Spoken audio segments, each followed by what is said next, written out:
Hi, good afternoon. My name is Tiffany. I work on the Solana Foundation, primarily working with game studios, and many of which are here with us today. As a round of introductions, I'll go from Addie all the way to Mason. So Addie, feel free to introduce yourself. Thanks, Tiffany. So pleasure to be here. My name is Addie Abili, and I'm heading up Reign of Titans, which is a battler card game that we've built on the Solana blockchain. It composes of Titan NFTs. My background is I have been in Web3 for a while. I started off in crypto, like many people, I think, getting into Web3, and gradually transitioned over to Web3 more broadly. Been in finance and innovation for a while, and really focusing on how we can provide value through technology. Awesome. Well, thanks everybody for coming. My name is Simon. I'm the CEO of Mixmob. And a bit of my background is I started building games about 15 years ago, started making Facebook games, got lucky to create one of the fastest growing games on Facebook, then went into electronic arts, worked on FIFA, then PokerStars, and now we're building Mixmob. And just a little bit of context on Mixmob. Mixmob is Mario Kart meets Hearthstone. So the excitement of racing and synchronous play with the strategic component of cards. And it all revolves under one premise, which is what would you do if an AI deleted our culture? In the story of our game, we built these masks to protect us from AI. That was our first NFT collection. And then we built these robots to fight the AI. But before we fight them, we race them. So that's our first game. That's a little bit about me. We're on an incentivized beta. Go check us out, mixmob.io. And yeah, excited to be here. Thank you. Hello, everyone. I'm Mason. I've been working in gaming and Web3 for full-time about 4 years. I started on a creator advisory council at a platform called Rally.io, where I helped a bunch of gaming creators launch social tokens. And from there, I moved to working with the games more directly. So I work with Parallel, which is a really exciting upcoming Web3 TCG. They're currently in closed beta. And I'm here mainly to talk about my own project, which is Alchemy. It's a RPG, turn-based, and we have an idle strategy mode. It's played entirely in Discord. Awesome. Thank you all for the wonderful introductions. Next off, I want to kick us off the panel about acquiring users with a question focused on your community right now and how that has been empowering your game IP with acquiring more and more users. So how has the strength of your community and things that you've been doing for your community impacted that? I'll kick over to Mason first to put you in the spotlight. Yeah, awesome. So I was actually really excited for this one. We've done something really unique with our game. Because it's entirely played in Discord, we have sort of like a unique take on how we acquire users. So we built this in a way that you can actually install the bot in any Discord server. And our goal is to onboard sort of the hundreds of millions of Discord users into Web3. Whenever somebody plays our game for the first time, we automatically create a wallet on their behalf. And so it's a really easy way to onboard people onto Solana. It's also great for other communities to be able to install this bot. And we can drive traffic to their Discord server with custom quest lines that are only playable in their server. And we sort of look at Discord servers as like cities of a sort, and your goal is to increase tourism to your city. It's your chance for people to discover more about your Discord server, possibly make some friends, maybe spend some money or acquire your products.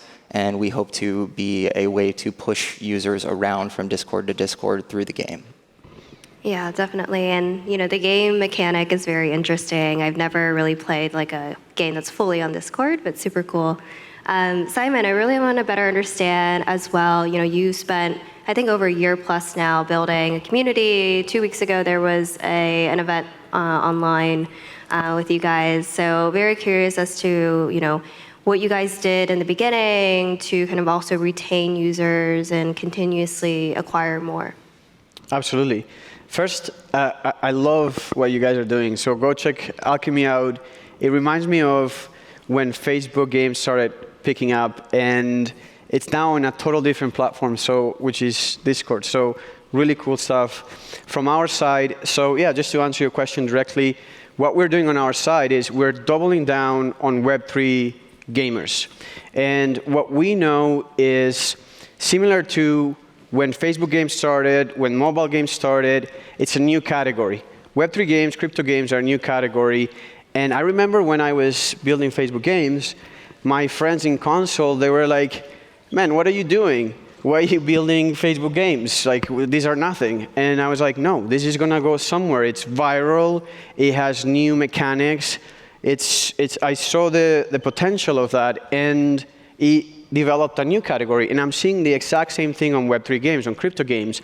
And so that's the kind of user we're going for, because if we start going for all type of users, Web2, you're going to get with nobody. But from our side, we're really targeting crypto users, and the way we acquire from our side, it's a bit different from what you guys are doing, because you guys have the platform that has the innate virality. From us, we have two things. One is advertising and incentivization. So we are in a stage, it's called incentivized beta, and we incentivize our players to come test the game, try it out, and we give them rewards. And that helps a lot. And then it's something that we can only do on Web3 with what we have, with crypto, NFTs, et cetera. And the second thing is we advertise where Web3 and crypto users are, which is Brave. Brave is a platform, is a browser base that already exists. There's, I think, 60 to 100 million monthly active users. And they're all, or most of them, are native to crypto. So we have a partnership with them, and we advertise with them. And so what we do is we do it in gates and in stages. And right now, like I said, we're incentivized beta, so we bring players, we take them on our Discord, in our community, and we funnel them towards the things that we want them to go and do.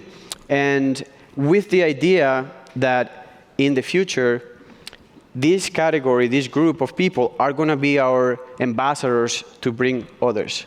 And so, in conclusion, that's it. Focus on Web3, crypto natives, advertise where they live, and that's our key focus, and incentivize beta. Yeah, definitely. And I really like the ambassador model as well that you guys are trying to work on. And then Addie, love to better understand, Reign of Titans. You guys did a NFT launch, I believe, last year around this time, Yes. and have been, heads down building, and now have probably had a bunch of few partnerships. So we'd love to hear a little bit more on that side. Yeah, absolutely. And it really couples with your question around how you're acquiring users. And interestingly for us, I agree with everything you're saying there, Simon.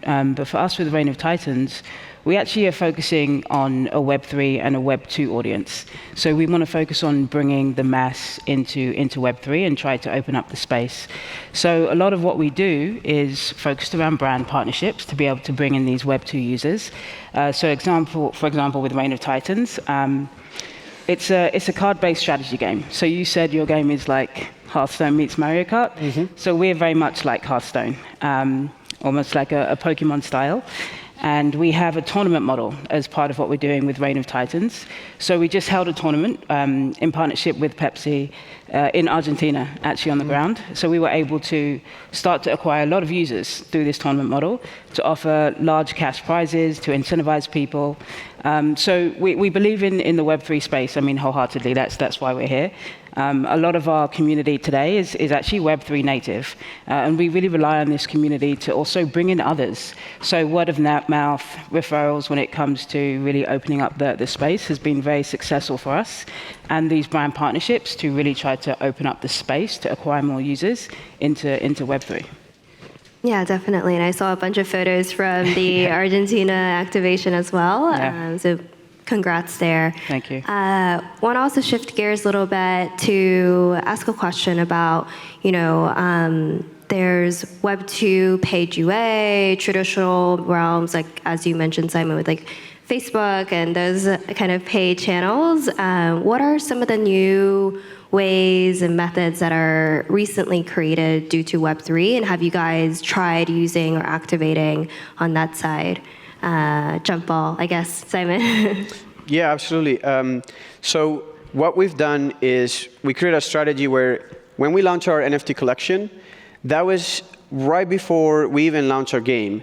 And even if people ask me today, hey, would you do it the same way? I would 100% do it the same way, because what happened is you launch a collection, thinking about the game you're building. Your NFTs are a validation of the game, the IP, the art, the story. And if that collection resonates, you start building that community. And that's what happened to us. And I'm sure that it's happened to both of you, right? And to all of us here. So that gives us our really loyal community. And shout out to Lucas over here from our community, came all the way to represent Mixmob and help us with the conference. So you create these really loyal community members and ambassadors that are almost like part of an extension of your team. And in fact, we are 20 full-time people, and 8 are people that come straight from the community. So we did that. Native to Web3, launched our collection, started validating the game with them in a closed environment to make it really good, safe, secure. And then eventually, what we did is we started opening channels, more traditional channels like advertising, but with the focus that I was mentioning, more focus on Web3 or crypto users. And in essence, that would be my strategy recommendation if you're building crypto games. Plus, something that you said is fantastic is we also just launched a tournament, and we had 4,000 people watching this tournament. Our game is super competitive, and it was really nice. So tournament with cash prizes. And remember, all these audience, what they want is they want we want incentives. Crypto is built for, in a really nice way for incentivization. So we use that with our incentivized beta as well. So in summary, NFTs, crypto channels, and incentivize players with what you have, which is token or NFTs. Definitely. There's something about racing games that gets people going. So I 100% agree. And then Mason, I want to touch upon, you're building your game fully on Discord, which is very, I think, interesting. Also a model that we haven't really seen too often. In most cases, it's like, we'll put our game on Steam, we'll put our game on Epic, etc. So how is your team going about that, acquisition of users, just targeting Discord members or creating kind of a new onboarding system? Yeah, so I talked a bit about before how it's installable in any other server, so you can naturally run tournaments for your community or just have them play in there. But also, we wanted to go one step further and establish deeper relationships with some of these communities. So one of the ways we do that is you can actually brand certain territories within the game itself. So if your community is getting very into the game and they're playing it and they're collecting a lot of these things we call land shards, they can actually purchase one of the territories in the game, and then they can vote to brand it however they want. So you can imagine like a Solana NFT community really enjoys playing the game a lot. They're participating in tournaments and winning, and they want to represent themselves in the world. So now they can have a territory, and it actually competes with the other territories, and it has a ranking and a leaderboard, and that's part of Simon was talking about in these incentive models. We don't want to just incentivize players to play. We also want to incentivize them to collaborate, brand territories, and win against the other ones as a form of competition, same as you would see in like a sports league, and then people kind of create their tribes, and they can have a lot more fun feeling like they truly own a piece of this world. Got it. Yeah, definitely. That sounds super cool. And if you guys haven't checked it out, definitely go out and play Alchemy. And then, Addy, I know you guys have done a physical kind of IRL activation in Argentina. Are there any other plans and partnerships down the line as well for kind of these IRL activations, or are you sticking mostly on the virtual world? Curious about that side. Yeah, I mean, for us, we want to explore all of it, right? Like, how much can we do? We can do it once. But definitely, we see that value when it comes to IRL. We really believe in bringing value to our community, to our players, right? Like, we look at traditional channels very much as almost extracting value when it comes to gaming, right? So how can we really bring it back? And tournaments has been a very successful way for us to do that so far. I mean, I think that both Simon and Mason touched on some really key points about that the community they're your advocates, right? You want to incentivize them along the way. And the relationship that we have with our community today is really deep. And similar to what you were saying, Simon, we launched our NFT collection. It was a year ago, actually, at Solana Breakpoint that we launched. So this really has some memories for us. And we've been with our community for the last year. They have been with us every step of the way, building the game. They make recommendations. They've decided the direction that the game has gone in to mold it to where it is today. And what they want, where they see value, where we see that demand, is in tournaments, because they want that value, right? And so how can we keep bringing that to the user? So for us, we're going to keep with this tournament model, definitely focusing on specific markets as well when it comes to real-life experiences. Working with brands, we've just had this one with Pepsi, and we're onboarding more brands currently to keep bringing that back to the gamer. But also, we do a lot of online tournaments as well. And online is important because that's when you start to get scale, right? We've been saying we want to be onboarding Web 2 into Web 3, and the way to do that is to be scaling, and you need to do that online as well. Yeah, definitely. I think the online part is very important. Yeah. And then last question for you guys. If I gave you $10,000 to spend for marketing, paid UA, how would you and your team decide to spend it? First come, first serve. I can go, just because we're in the middle of this. So this is from our perspective, from obviously my experience in our type of game. I think that's what's important, is what game are you building, what's your user, and all of that. So remember, we're focusing on Web3, crypto gamers. Our game is super competitive, and it's what we called mid-core game. And so for us, if I had $2,000 right now, I'll do it in two ways. Tournaments with incentivization for people to join the tournament, and the other one, the other thing that I will spend is on ads to bring people to the tournament.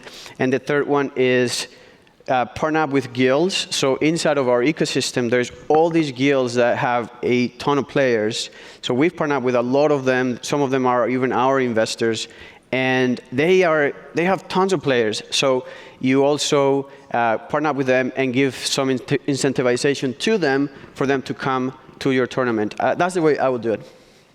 I just wanted to say I love that you've both brought up tournaments. I think tournaments are like such a great part of the gaming experience in general.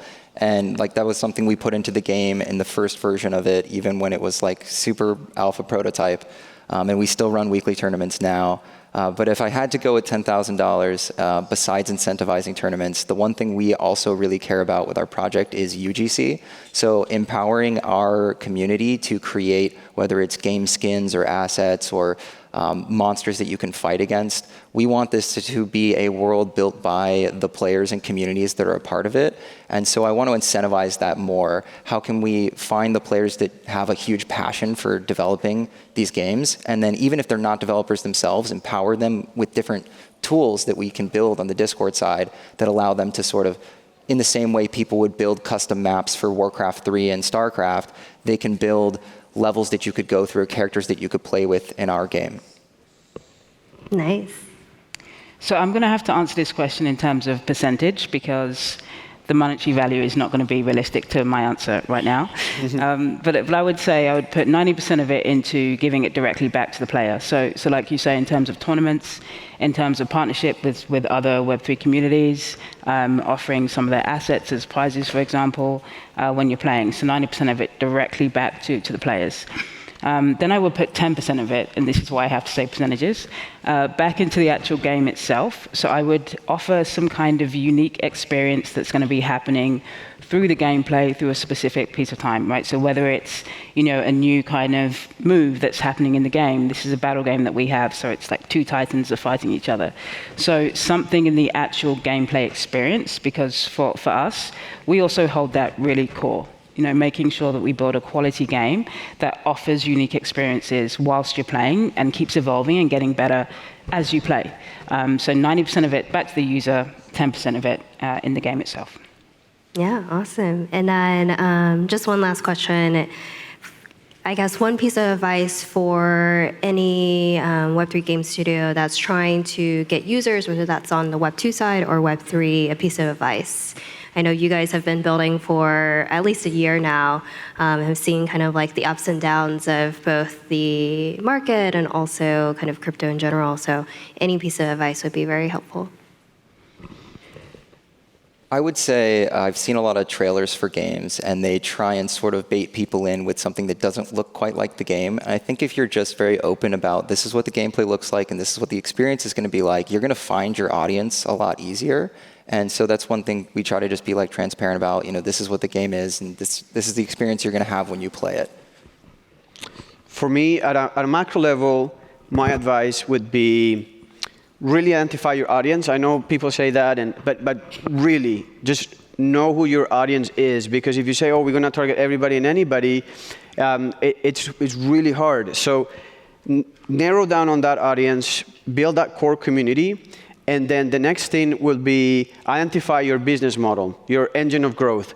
Is it viral? Like, for example, Mason's engine of growth because of the virality of Discord? Or is it more like tournaments and advertising like what we're doing with our game? And identify those two things and then just double down on those tactics and go from there. Yeah, I mean, I agree. I think that monetization and understanding your revenue stream is so key, and understanding that early.